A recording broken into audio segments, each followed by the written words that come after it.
kanyang relasyon dyan sa asawa mo. Dahil sa kanya nakasalalay ang buhay natin, ha? Yung tablet ko naiwan ko kay La Francis. Nandun yung unedited video ni Venice. Kung saan niya inamin na may affair siya. Unlike you, James is a good man. He's better than you. Hindi pa rin nakikita yung tablet ko. Pirang buhay to, ang daming problema. Okay, yung pasyente! Tumatangas! Habulin nyo! Hindi ako baliw! Sino na ba yung pagkain yan? Mas nauna kami umorder ah! Hintayin nyo na yung order nyo. Down na lang kami. Sir, pinagsasantukan po! The manager of this restaurant. Baka naman madadaan natin to sa malumangin na usapan. Sir Francis, manager ka dito? Baka hindi ka magaling sa trabaho. Gulo-gulo sa punch mo. Sir, gusto mo tulungan kita? Kuya Dencho, Kuya Berting, kayo na bumala sa pag-iihaw. Tapos Sir Francis, nung kasakaha, dali. Ako? Oo, kailangan pakita ka sa mga customers para kumalma sila. Pakita mo nga lang yung dimple mo, kakalma sila eh. Sa totoo lang, kasalanan mo naman kung bakit siya nabigyan. Mga hayop kayo! Mga hindi ka tayo ng babae ka! Gusto mo na ba siya?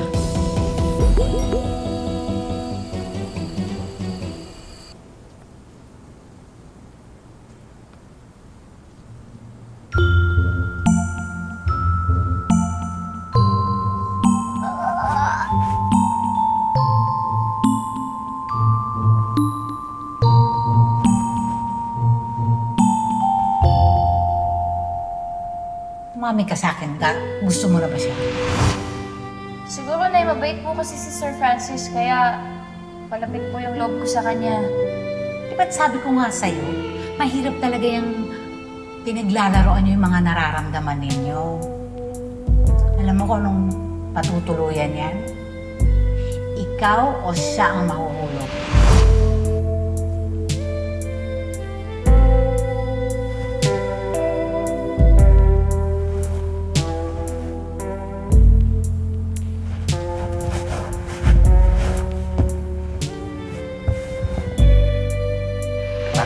You don't have to do this. Sir Francis, gusto ko talagang tumulong. Isipin mo na lang, tulong kaibigan yung ginawa niya.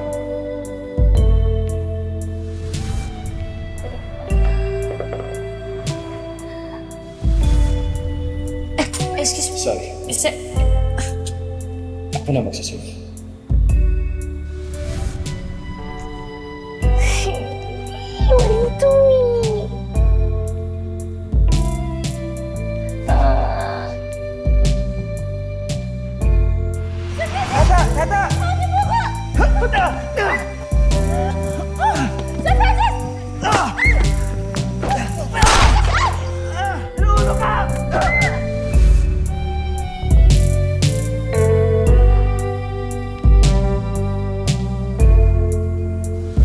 di mo ako niligtas sa tinulungan, sana wala kang sugat ngayon. So, kumain ka na.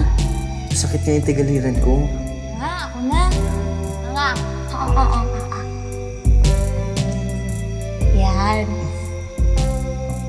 Manamit? Nanamit. Alam mo nung una, akala ko problema lang ang dadalhin mo sa akin. Pero nagkamali ako. Kabuot sa imo. Swerte kung sino mang mamali mong tao, tata.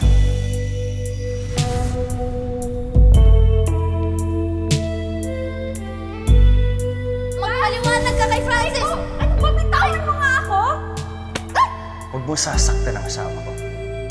Loves, let's go.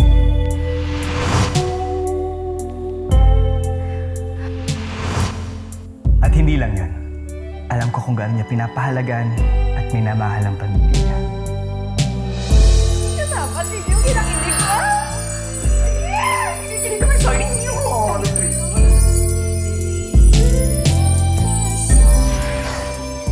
Kasi ang cute niya. So mabait niya.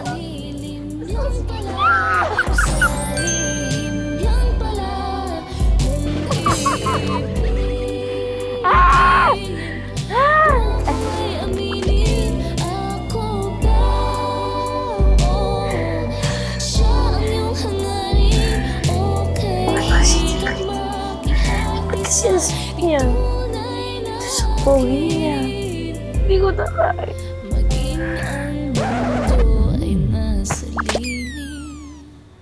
Ay, kasi may po ko.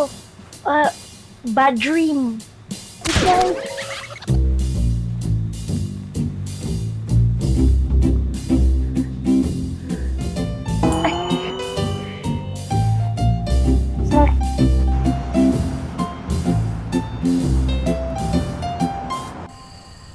You know, you surprised me. Bigla mo akong inaya, tas dito pa? Ano meron? Alam mo naman ikaw lang pinagkakatiwala akong kaibigan eh. Pati nga sekreto ng pamilya ko, alam mo. Alam mo, interesado talaga ako makilala yan si Tata. Para silang iisang tao sa unang tingin. Pero pag nakilala mo sila ng husto, magkaiba sila. Tapos there's things Tata does that I don't think Venice would ever do for me. Like? Venice never supported me at my work. Tapos nung naramdaman ko na parang lumulubog na ako, Tata was there to help me back up.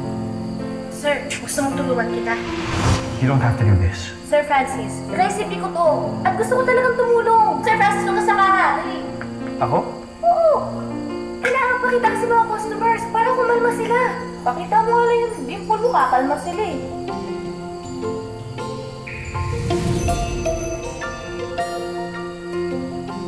And, alam mo, hindi naman niya kailangan gawin yun o ipakita sa akin eh.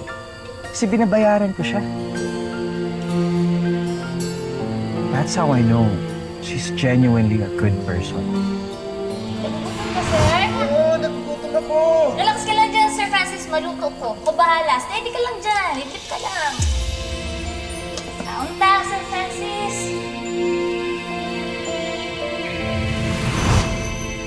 Bro, wait lang ah. Don't tell me you're falling in love with her. Delix tayo dyan, bro. Kasal ka kay Venice.